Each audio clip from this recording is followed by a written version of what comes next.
월요일 새벽 예배 자리로 나오신 성도님을 주님의 이름으로 축복합니다. 우리 함께 기도하고 우리 찬양하며 예배 자리로 나가겠습니다. 함께 기도하겠습니다. 하나님 감사합니다. 또 한 주간을 시작하게 하여 주시고 하나님의 은혜 가운데 또 말씀의 자리 가운데 나오게 하시니 감사합니다. 오늘도 이 새벽에 우리에게 은혜 주시는 하나님, 우리와 함께 하시는 하나님을 경험하는 예배의 자리가 되게 하여 주시옵소서. 감사하며 예수님의 이름으로 기도하옵나이다. 아멘.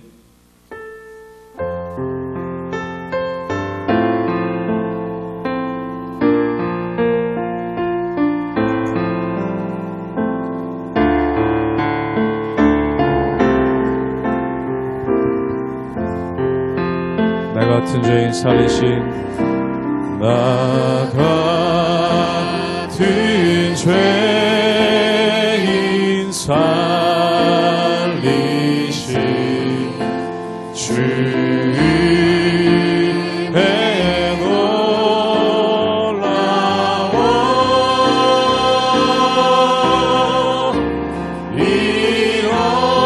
잃었던 생명 찾았고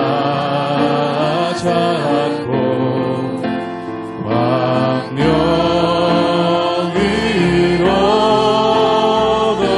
한 번 더 고백합니다. 나 같은 죄인 살리신 나 같은 죄인 살리신 주의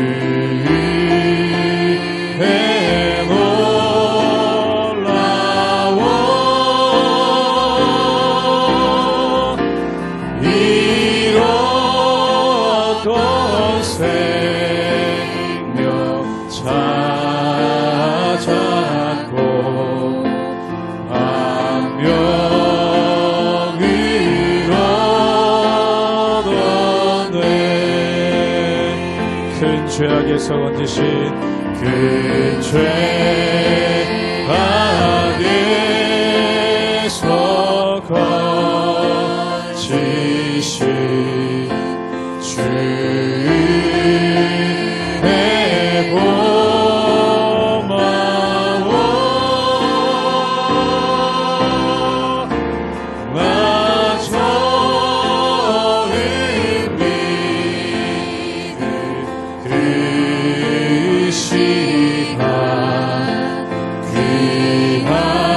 귀하고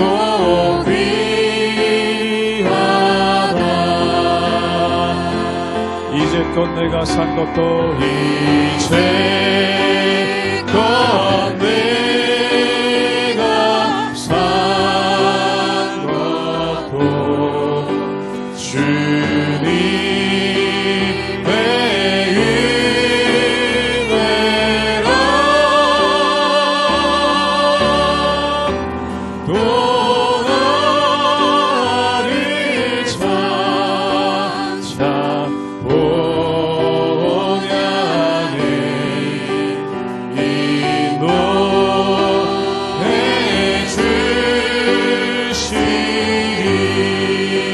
거기서 우리 영혼이 거기서 우리 영원히 주님의 은혜로 해처럼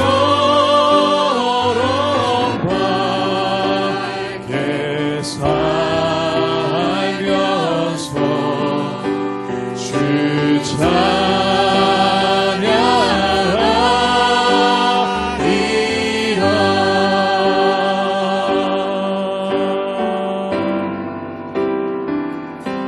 주 보혈 날 정결케 하고 주 보혈 날 자유케 하니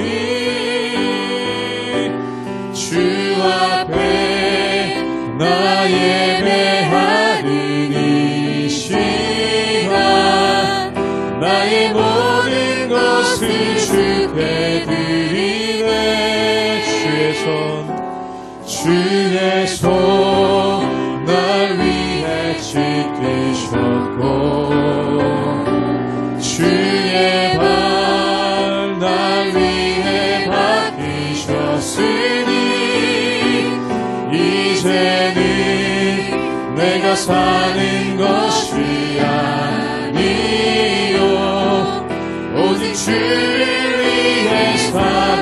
것이라.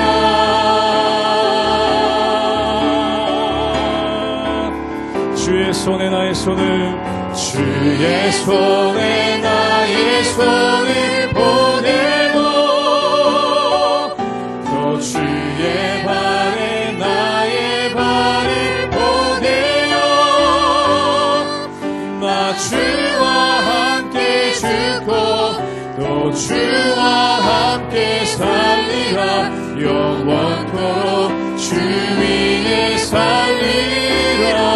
주의 손에 나의 손을, 주의 손에 나의 손을 보내고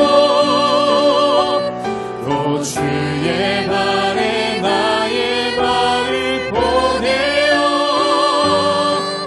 나 주와 함께 죽고 또 주와 함께 살리라. 영원토록 주. 한 번 더 고백합니다. 주의 손에 나의 손을 보내고 주의 손에 나의 손을 보내고 또 주의 발에 나의 발을 보내어 나 주와 함께 죽고 또 주와 함께 살리라. 영원토록 주 위에 살리라. 주 위에 살리라.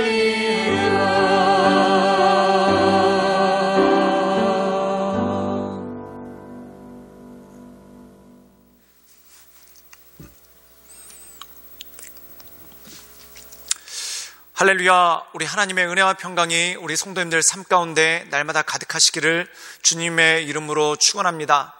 우리가 계속해서 마태복음의 말씀을 묵상하고 있는데 마태복음에서는 일관되게 이 마태복음을 통해 예수님에 관해 증거하고 있는 것이 있습니다. 그것이 뭐냐면 바로 예수님은 메시아 그리스도로서 이 땅 가운데 오셨다라는 것입니다. 우리가 이 성경 가운데 보면은 예수님께서 많은 사람들의 병을 고쳐주시죠. 그런데 구약 성경에 보면은 선지자들 가운데도 특별한 이적과 기적을 행해서 병을 고치는 사람들이 있었다는 겁니다. 그런데 이러한 선지자들과 예수님의 차이는 무엇이었겠습니까? 그들은 단지 병을 고치는 것으로 끝났지만 예수님은 죄사함에 대해서 선포를 하셨고 또한 그의 영혼의 구원에 대해서 말씀하시는 장면이 나오게 되는 것을 보게 됩니다. 이 많은 바리새인들이 또한 서기관들이 이것 때문에 예수님께 이의를 제기했죠. 그것은 뭐냐면 그들은 예수님이 그리스도가 아니라 선지자라고 생각했기 때문에 그렇다는 겁니다. 그런데 이 병고침을 통해서 또한 기적과 이사를 통해서 예수님께서 보여주시고자 하신 것은 무엇입니까? 예수님께서 이 땅에 치유자로서 오셨다라는 것을 말씀해 주시고 또한 이사야서에 나오는 것 같이 이 땅을 치유하시는 치유자로서의 그리스도, 즉 메시아 되심에 대해서 말씀하고 있는 장면이 나온다는 것입니다. 그러므로 우리가 이 말씀을 통해서 예수님이 이 땅의 구원자 되신 그리스도고 또한 그분께서 우리를 죄 가운데서 인도하시고 또한 죄 가운데서 우리를 구원해 주실 구원자임을 마음 가운데 아는 것이 굉장히 중요하다는 것입니다. 그러므로 우리가 이 예수님을 마음에 믿어 의에 이르고 또한 입술로 시인하여 구원에 이르는 놀라운 능력이 우리 삶 가운데 있기를 주님의 이름으로 축원합니다. 마태복음 9장 1절에서 13절 말씀입니다. 예수께서 배에 오르사 건너가 본 동네에 이르시니 침상에 누운 중풍병자를 사람들이 데리고 오거늘 예수께서 그들의 믿음을 보시고 중풍병자에게 이르시되 작은 자야 안심하라 내 죄사함을 받았느니라. 어떤 서기관들이 속으로 이르되 이 사람이 신성을 모독하도다. 예수께서 그 생각을 아시고 이르시되 너희가 어찌하여 마음에 악한 생각을 하느냐. 내 죄사함을 받았느니라 하는 말과 일어나 걸어가라 하는 말 중에 어느 것이 쉽겠느냐. 그러나 인자가 세상에서 죄를 사하는 권능이 있는 줄을 너희로 알게 하려 하노라 하시고 중풍병자에게 말씀하시되 일어나 내 침상을 가지고 집으로 가라 하시니 그가 일어나 집으로 돌아가거늘 무리가 보고 두려워하며 이런 권능을 사람에게 주신 하나님께 영광을 돌리니라.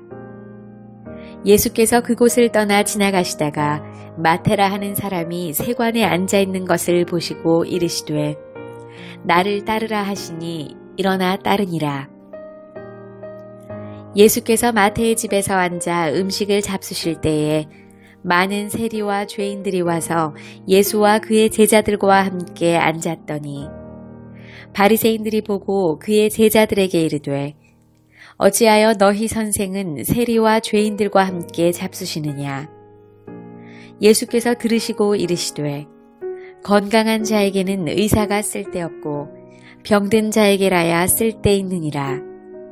너희는 가서 내가 긍휼을 원하고 제사를 원하지 아니하노라 하신 뜻이 무엇인지 배우라. 나는 의인을 부르러 온 것이 아니요 죄인을 부르러 왔노라 하시니라.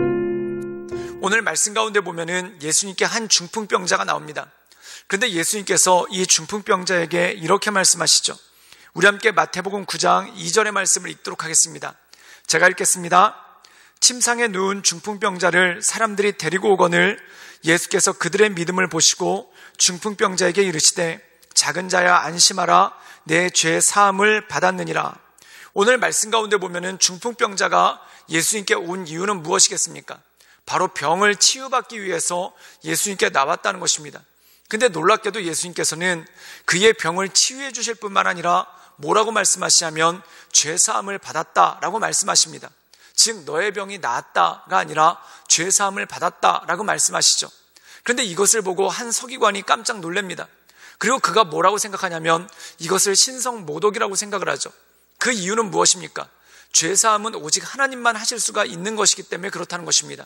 그렇다면 예수님께서 죄사함에 대해서 선포하셨다는 것은 무엇입니까? 바로 예수님께서 하나님이시라는 것을, 또한 하나님의 아들로서 여느 선지자와 구별되게 이 땅 가운데 오신 하나님의 아들이심을 선포하는 것이 바로 이 말씀의 장면이라는 것이죠. 사랑하는 여러분, 그런데 여기서 우리가 한 가지 주목해야 될 것이 있습니다. 그것이 뭐냐면 이 중풍병자는 죄사함을 받으려고 온 것이 아니라 병고침을 받으려고 왔다라는 것입니다. 즉 죄의 문제에 관해서는 그에게 관심이 없었습니다. 그에게 오직 한 가지 관심은 병고침의 문제이죠. 사랑하는 여러분, 우리가 예수님 믿을 때도 마찬가지입니다. 천국을 소망하기 때문에 또한 죄사함을 받고 구원을 받기 위해 교회에 나오는 사람이 얼마나 있겠습니까? 중요한 것은 뭐냐면 나의 현실적인 필요 때문에 그렇다는 겁니다. 병 때문에 또는 외로움 때문에 또한 여러 가지 인생의 문제 때문에 해결함을 받고자 우리가 교회에 나오게 된다는 것이죠. 그런데 중요한 것은 무엇입니까? 우리 인생의 진짜 문제는 표면적으로 나와 있는 병의 문제나 또한 내 인생의 외로움의 문제가 아니라는 것입니다. 그 모든 것들의 근원은 뭐냐면 바로 우리 안에 있는 죄의 문제라는 것이죠. 사랑하는 여러분, 예수님께서는 이 죄의 문제를 해결하시기 위해 이 땅 가운데 오셨다라는 것입니다. 때때로 보면은 환자와 의사가 병에 대해서 접근하는 방식이 다른 것을 보게 됩니다. 환자는 단지 이 병의 통증만 없앴으면 좋겠습니다. 우리가 병원 가는 이유가 뭡니까?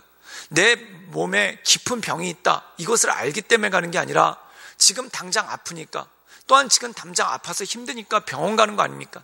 그리고 우리가 병원 가는 이유는 이 통증이 완화됐으면 좋겠다라는 그러한 생각을 가지고 갑니다. 그런데 의사는 어떻게 합니까? 단지 통증을 완화시키는 것이 아니라 병의 근원을 캐내려고 한다는 것이죠. 사랑하는 여러분, 만약에 통증만 완화시키려고 계속 진통제만 먹는다면은 당장 통증은 어떻게 되겠지만 근본적인 문제는 해결되지 않을 것입니다.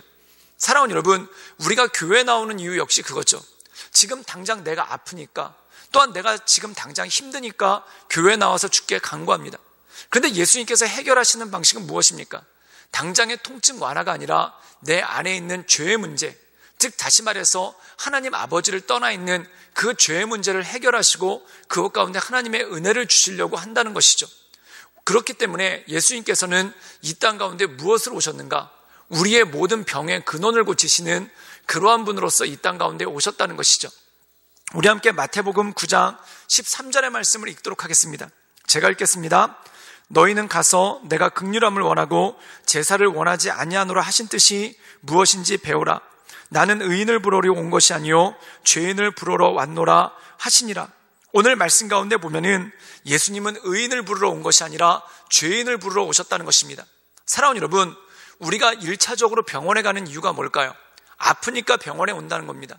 마찬가지죠. 예수님께 나오는 사람은 어떤 사람입니까? 자기의 죄를 아는 사람이 예수님께 나온다는 것입니다. 우리가 흔히 하는 얘기 중에 골골백세라는 말이 있죠. 그게 뭐냐면은 늘 아프고 늘 힘든 사람인데 그것 때문에 자기의 약함을 알고 병원에 자주 가기 때문에 늘 건강검진을 받아서 오히려 그런 사람들이 오래 간다는 것입니다. 그런데 어떤 사람들이 갑자기 죽느냐면은 자기의 건강을 자부하는 사람입니다. 그 이유가 뭐냐면은 평소에 아프지도 않고 또한 평소에 컨디션도 굉장히 좋습니다.